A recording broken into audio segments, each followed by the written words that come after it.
सुल्ताना है। मैं छत्तीसगढ़ बिलासपुर से हूँ। मेरे पिताजी का नाम आमिर खान है। सरवरी बेगम। मेरे घर वालों ने मुझे त्याग दिया है क्योंकि मैं मूर्ति पूजा करती हूँ, फोटो पूजा करती हूँ। बोलते हैं मुस्लिम के नाम पे तू कलंक है, मरेगी तो जहन्नुम में जाएगी। तो ये सब चीज से कोई फर्क। अस्सलाम वालेकुम, welcome to my show the Nooreen show. आज जो हमारे साथ बहन मौजूद हैं वो पहले गैर मुस्लिम थी, अल्हम्दुलिल्लाह कलमा पढ़ के मुसलमान हो चुकी हैं। आज दो ऐसी बहनों से आपको मिलवाऊंगी जो पहले मुसलमान थी, हिंदू धर्म में जा चुकी हैं, और दूसरी पहले हिंदू थी, वो इस्लाम में आ चुकी हैं। पहली वीडियो जो आप देखेंगे उसमें जो औरत है उनका नाम है सुल्ताना। वो हिंदू धर्म में किस लिए गई? जब वो इस्लाम में थी तो उनको अल्लाह से लगाव बिल्कुल भी नहीं था। इस्लाम क्या होता है, दीन क्या होता है, उनको ये सब बिल्कुल भी नहीं पता था। अपनी चीज़ें उन्होंने किस तरीके से अपनी ज़ुबानी बताई है इस वीडियो में आप देखिएगा। और दूसरी बहन जो इस वीडियो में है सिर्फ मूर्ति पूजा किया करती थी, लेकिन अब उन्होंने इस्लाम को कबूल कर लिया है और अल्लाह से तौबा की है।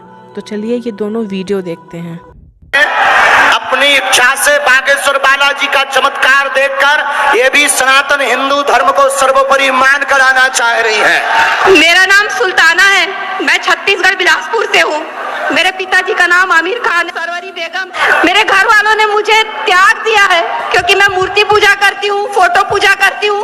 बोलते हैं मुस्लिम के नाम पे तू कलंक है, मरेगी तो जहन्नुम में जाएगी। तो ये सब चीज से कोई फर्क नहीं। मेरे हस्बैंड ने पहले इस्लाम कबूल किया, एक जैन फैमिली से बिलोंग करते हैं। मैं अग्रवाल फैमिली से थी।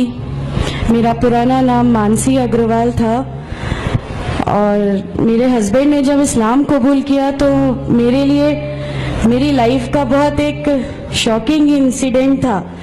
मैंने फर्स्ट टाइम किसी को पहली बार मैंने किसी को नमाज पढ़ते हुए देखा।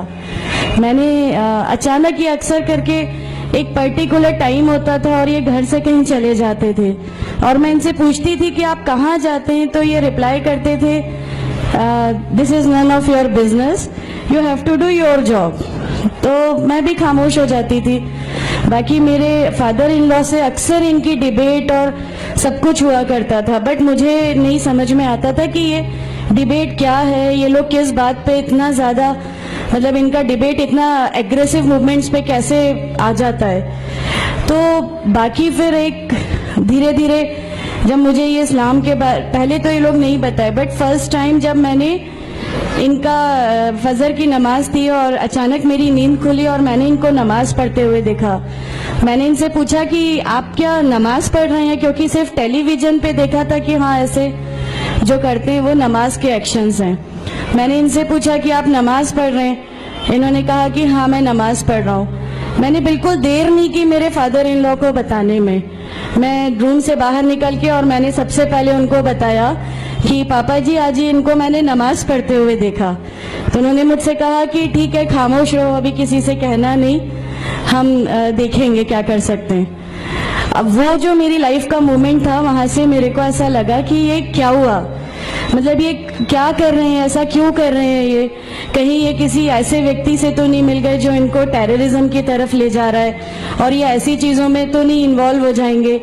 एक बहुत बड़ा डर जो मेरे अंदर था वो, और on that time I was pregnant, तो मेरे को एक बहुत खलबली सी लगी रहती थी कि ये क्या चल रहा है, ये क्या चल रहा है। फिर धीरे धीरे करके जब मैं इनकी बुक्स वगैरह जो अलमीरा में रखी रहती थी वो मैं पढ़ने लगी और ढूंढने लगी। ये छुपा के रखा करते थे और मुझे जब भी कोई बुक मिलती थी तो फिर मैं उसको पढ़ने लगी। तो मुझे उसमें ऐसा कुछ लगता ज़रूर था कि पता नहीं कुछ है, कोई डिफरेंट चीज़ है, क्योंकि मैंने देखा कि इनके अखलाक, इनकी सब चीज़ें बिल्कुल चेंज हो गई। जो ये पहले थे उससे ये बिल्कुल अलग हो गए। तो मुझे ऐसा पर्सनली लगता था कि इस प्लेटफॉर्म ने इनको ऐसा क्या दिया जो मेरे हस्बैंड को बिल्कुल चेंज करके रख दिया। मतलब अल्हम्दुलिल्लाह ये उस समय कोशिश करते थे कि जो नबी की सुन्नतें हैं, जो हमारे नबी सल्लल्लाहु अलैहि वसल्लम ने किया, अपनी वाइफ की मदद करना, अपनी वाइफ के साथ किस तरह उसके हुकूक की अदायगी करना, ये सब कुछ वहाँ अल्हम्दुलिल्लाह करने लगे। और मुझे जो इनका ये ड्रास्टिकल चेंज था, जो इनको इस प्लेटफॉर्म पे आए हुए 6 मंथ्स या 1 ईयर हुआ होगा, वो देख के मेरे लिए एक बहुत बड़ा मीनिंग, एक सरप्राइज था कि ये क्या हुआ। फिर उसके बाद मुझे लगा कि नहीं, मैं भी अब इसको जानती हूँ, मैं भी अब पढ़ूंगी। और फिर मैं अपने फादर इन लॉ और इनकी डिबेट सुनने लगी। तो जैनिज्म में गॉड कॉन्सेप्ट है ही नहीं। हर वो व्यक्ति जो बहुत ज्यादा इल्म हासिल कर लेता है, बहुत ज्यादा नॉलेज हासिल कर लेता है, तो वो एक लिमिट पर आकर नौजुबिल्ला गॉड का वो मुकाम हासिल कर लेता है और लोग उसी की फिर पूजा करने लगते हैं, उसी की वर्शिप करने लगते हैं। तो मेरे दिमाग में, मैं अग्रवाल फैमिली से थी, तो मेरे दिमाग में था कि नहीं, हमारे जो भगवान है वो 3-4 हाथ वाले हैं, इनका क्या एक ही गॉड है जिसको जाके आपको पूजना है। तो नहीं, मैं इनसे तो कुछ नहीं मांगूंगी, 3-4 हाथ वाले भगवान ही होते हैं, ये नहीं कुछ वो ऐसा रखते। तो वहां से एक थोड़ा सा डिस्ट्रैक्शन मेरे को गॉड कॉन्सेप्ट का आया, और ईश्वर है जो इस दुनिया को चला रहा है, ये हमेशा मेरे एक जहन में रहता था। तो मुझे मेरे फादर इन लॉ कहीं ना कहीं उस प्लेटफॉर्म पे आके गलत लगने लगे कि नहीं, ये जो कह रहे हैं वो सही है और इनकी जो डिबेट है उसका एंड जो है वो ये सही है। फिर धीरे धीरे करके मुझे इनकी चीज़ों पे यकीन आने लगा, अल्हम्दुलिल्लाह। फिर हमारे एक फैमिली फ्रेंड है, उनके यहाँ ये मुझे ले गए। वहाँ पर किसी ने मुझसे कहा कि मैं बहुत बुजुर्ग हो चुका हूँ, कलीम सिद्दीकी शायद है, कलीम सिद्दीकी साहब है, मुझे उनका नाम ध्यान नहीं है अच्छे से, बट उन्होंने मुझसे कहा, बेटा मैं बहुत बुजुर्ग हो चुका हूँ, मैं चाहता हूँ तुम कलमा पढ़ लो, मेरी जिंदगी रहे ना रहे, मैं आपसे मिलूं ना मिलूं, तो आप कलमा पढ़ लो। तो अल्हम्दुलिल्लाह मैंने कलमा पढ़ लिया। कलमा पढ़ने के बाद भी जब हम घर लौट रहे थे तो मैंने इनसे कहा कि मैंने सिर्फ अभी कलमा पढ़ा, अभी आप ये मत समझिएगा कि मेरे को सब समझ में आ गया और मैं इस चीज को मान लूंगी। इन्होंने कहा नहीं, तुम्हारी मर्जी, किसी में कोई फोर्स नहीं है। तो अल्हम्दुलिल्लाह अल्लाह ताला का एहसान है, उस कलमे की ताकत थी।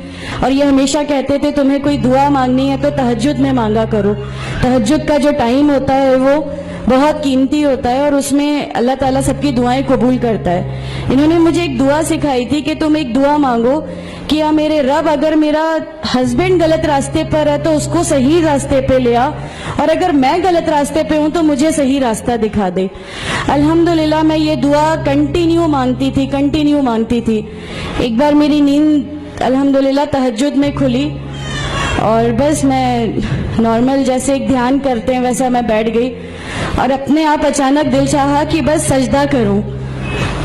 मेरी जिंदगी का वो पहला सजदा था और उस बहुत लंबा सजदा था और उस सजदे में मैंने मेरे रब से क्या क्या मांग लिया मुझे भी नहीं याद है। और उस समय मुझे ऐसा फील हो रहा था जैसे अल्लाह ताला खुद मुझसे बात कर रहा है, अल्लाह मेरे सवालों का जवाब खुद दे रहा है। अल्हम्दुलिल्लाह।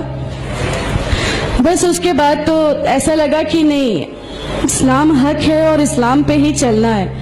उसके बाद फिर बहुत सारी परेशानियां लाइफ में आई, सब कुछ आया, बट अल्हम्दुलिल्लाह अल्लाह का एहसान है कि अल्लाह ताला ने हर परेशानी, हर चीज को ऐसे ले लिया कि हम लोगों को कभी एहसास ही नहीं होने दिया कि ये कोई परेशानी थी।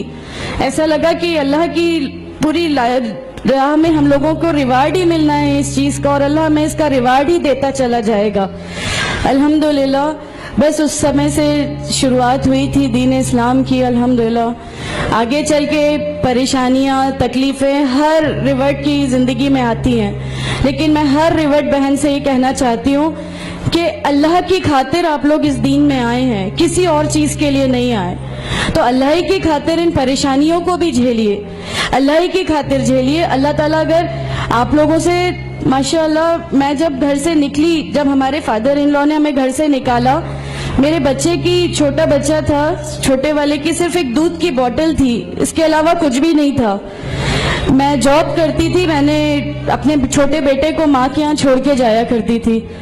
मेरे मम्मी पापा बहुत ज्यादा मतलब हम लोगों से डिटैच नहीं हुए थे, एक मोहब्बत थी उनको हमसे, तो उस मोहब्बत के कारण मतलब उन लोगों ने कभी हमारा उस लेवल तक अपोज नहीं किया जो इन लॉज की तरफ से आया।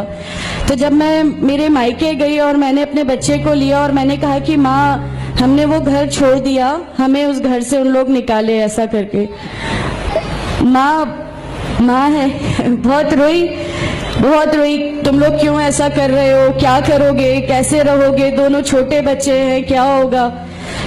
मैंने कहा कि माँ आप सिर्फ एक माँ हो ना, वो मुझे 70 माँओं के बराबर मोहब्बत करता है, तो जो रब मुझे मेरी 70 माँओं के बराबर मोहब्बत करता है वो कैसे इस दुनिया में मुझे रुस्वा कर सकता है। सिर्फ एक छोटा सा ये विश्वास था, अल्हम्दुलिल्लाह उस विश्वास को रखते हुए सारी चीजें, सब परेशानियां ऐसे अल्लाह ताला ने ले ली कि उसका मेरे पास कोई मतलब कहने के लिए भी शब्द नहीं है, अल्हम्दुलिल्लाह। और मैं आप लोगों से सबसे गुजारिश करती हूँ, और अगर अल्लाह ने मुझे आप लोगों की एक ऐसी बहन बना दिया जो आपकी परेशानी, आपकी हर उसमें, हमारा घर, हमारी सब कुछ अल्हम्दुलिल्लाह आपके लिए है, क्योंकि हम लोग ठान के बैठे हैं, हमारा जीना मरना, हमारी नमाजें, हमारा सब कुछ सिर्फ अल्लाह के।